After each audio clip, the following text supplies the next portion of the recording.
दोस्तों नमस्कार। जैसे मैंने कल के वीडियो में आपसे कहा था, ये मार्केट लेवल टू लेवल काम करने का है।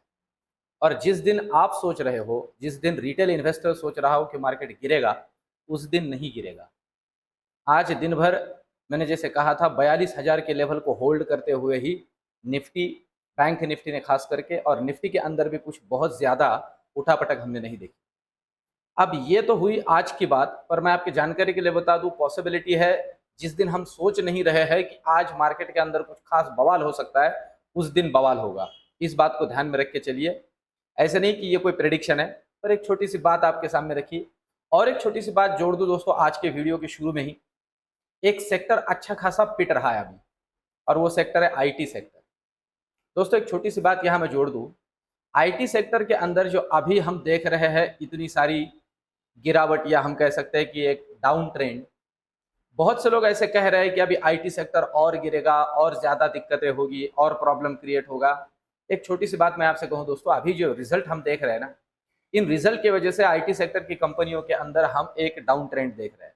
और ये रिजल्ट होते हैं फोर्थ क्वार्टर के रिजल्ट। मतलब जो अभी हमारा जनवरी, फरवरी और मार्च, ये 3 महीने का क्वार्टर है, उसके ये रिजल्ट अभी हमें दिख रहा है। और वो जो पर्टिकुलर 3 महीने थे दोस्तों, डॉलर इंडेक्स हो और बाकी सारी चीजें हो, अमेरिका में जो बैंकों का इशू चल रहा था, और खास करके ऐसे बैंकों का वहां पे दिवालिया निकल गया जो टेक्नोलॉजी से रिलेटेड या टेक कंपनी को ज्यादा, हम कह सकते हैं कि एक तरह के स्टार्टअप के लिए जो फंडिंग है उसे करती थी। तो ओवरऑल टेक्नोलॉजी सेक्टर की वो पर्टिकुलर क्वार्टर के अंदर वाट लगी हुई थी, और उस वजह से आईटी सेक्टर की कंपनियों के रिजल्ट हम इस तरह से देख रहे हैं। और जो एक गिरावट देख रहे हैं ना दोस्तों, ये अपॉर्चुनिटी है आईटी सेक्टर के इन कंपनियों में, जो हमारी अच्छी अच्छी कंपनीज है, खास करके इंफोसिस वगैरह। इन कंपनियों का अभी ये जो गिरावट है ना, ये एक अपॉर्चुनिटी है। इस अपॉर्चुनिटी को कंसिडर करते हुए ये जो इतनी अच्छी खासी, हम कहते हैं, मैं कहता हूं कि ये स्टॉक गिरे नहीं है, ये स्टॉक सस्ते हुए हैं। जो फंडामेंटली क्वालिटेटिव स्टॉक्स है दोस्तों, वो गिरते हैं ना, तो हमारे लिए एक अपॉर्चुनिटी होती है। आईटी सेक्टर और आईटी सेक्टर से किन खास कंपनियों को आपके पोर्टफोलियो में आपने जोड़ना चाहिए, इससे रिलेटेड मैं आगे एक वीडियो लेके आऊंगा। अभी चलते हैं कल निफ्टी, बैंक निफ्टी के पॉइंट ऑफ व्यू से हमें क्या करना चाहिए, क्या लेवल्स मिल रही है, क्या यहाँ से आगे फिर से कॉल की तरफ ध्यान देना चाहिए, या फिर ये एक थोड़ी मार्केट के अंदर रुकावट थी, या हम कह सकते हैं पॉज था, इसके बाद में फिर से एक बार हम डाउन ट्रेंड देख सकते हैं। सारी चीजें डिस्कस करते हैं। सबसे पहले निफ्टी को समझते हैं। देखिए निफ्टी का ये जो लेवल है ना दोस्तों, मैंने कहा था इसके पहले भी, 17,550 को डिसाइसिवली अगर नीचे निफ्टी ब्रेक करता है, तो ही निफ्टी के अंदर आपने बेयरिश कंसीडर करना है कि निफ्टी यहां से और आगे नीचे जा सकता है। अभी आज का क्लोजिंग तो 17,624 का है। मैंने कल भी यही कहा था, यहां से आगे और 70 नीचे और 70 पॉइंट, मैंने कल भी ये 70 पॉइंट ही कहा था। यहां से नीचे 70 पॉइंट पे एक अच्छा खासा सपोर्ट है, वहां से और नीचे डिसाइसिवली घूमता है दोस्तों, तो फिर बेयरिश का सोचिए।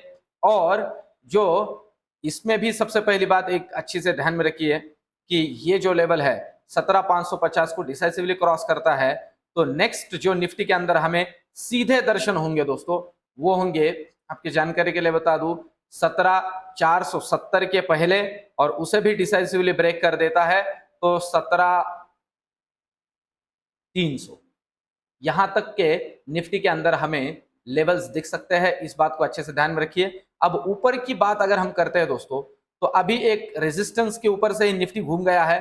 अब ध्यान दीजिए कि 17,624 पे क्लोजिंग है, तो एक रेजिस्टेंस बनेगा 17,650। अगर इसे डिसाइसिवली क्रॉस कर देता है, तो नेक्स्ट लेवल हमें दिखती है ऊपर के लेवल में 17,700, 17,670, उसे भी डिसाइसिवली ब्रेक कर देता है तो 17,720, और उसे भी तोड़ देता है तो 17,750।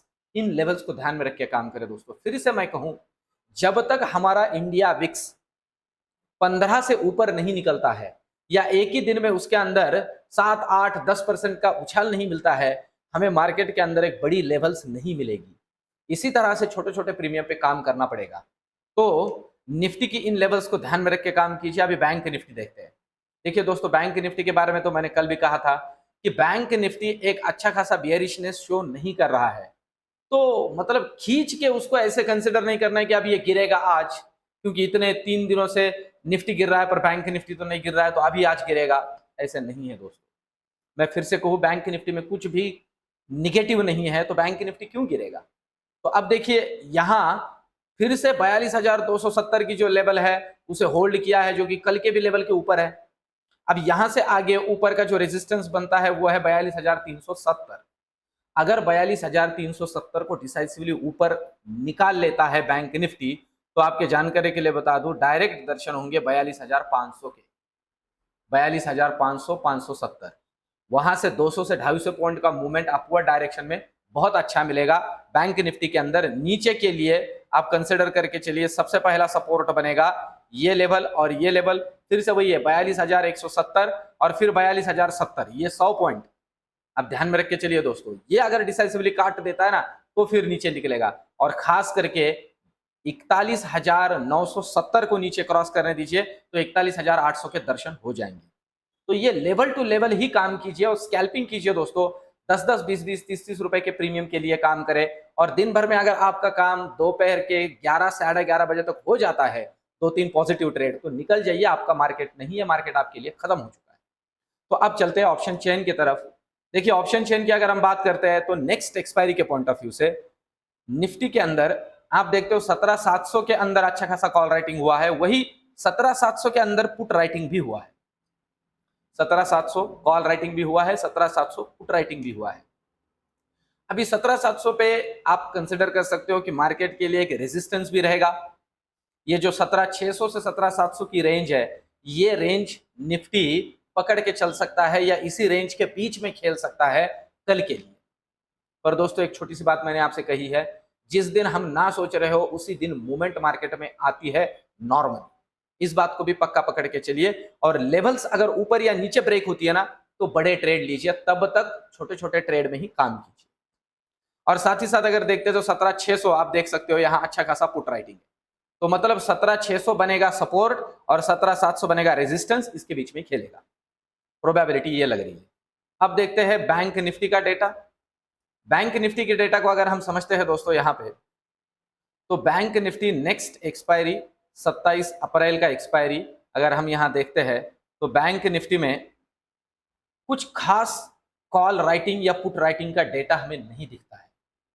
देखिए क्योंकि ये जो लेवल है ना, आप देखिए 42,300 के अंदर हम थोड़ा कॉल राइटिंग देख रहे हैं, और वही 42,300 के अंदर पुट राइटिंग भी देख रहे हैं। मतलब ये जो लेवल है अभी बैंक निफ्टी का, फिर से कहूं 42,100 से लेके 42,300, इसके बीच में ही टाइम पास करने की ज्यादा प्रोबेबिलिटी है। ऊपर टूटता है तो 200-250 पॉइंट, नीचे टूटता है तो 200-250 पॉइंट। इस तरह से बैंक निफ्टी में काम करते हुए चलिए, बीच में जो भी 10-10, 20-20 रुपए मिलते हैं उन्हें इकट्ठा कीजिए। मार्केट की ओवरऑल टेंडेंसी अभी इसी तरह की है। और जैसे मैंने दोस्तों आपसे कहा है आईटी सेक्टर के ऊपर एक छोटा सा वीडियो, और मेरे कुछ दोस्त जिन्होंने कहा है कि आप फिन निफ्टी के ऊपर भी बोलिए। दोस्तों मैं थोड़ा इस वीडियो के सीरीज को ही रिस्ट्रक्चर कर रहा हूं, जिसके अंदर निफ्टी, बैंक निफ्टी और फिन निफ्टी, और खास करके मैं आपके लिए मॉर्निंग में और लाइव मार्केट के अंदर भी एक एक छोटा छोटा वीडियो लेके आने की कोशिश करूंगा, जब डेटा मुझे बहुत अच्छा खासा बदलता हुआ दिख रहा हो। तो दोस्तों ये सीरीज, ये वीडियोस आपको कैसे लग रहे हैं कमेंट में जरूर लिखिए। वीडियोस को लाइक कीजिए, कमेंट कीजिए और चैनल को सब्सक्राइब कीजिए। आपके कमेंट दोस्तों खास करके मुझे मोटिवेट करते हैं। जरूर मुझे गाइड कीजिए। मिलते हैं कल के वीडियो में। धन्यवाद।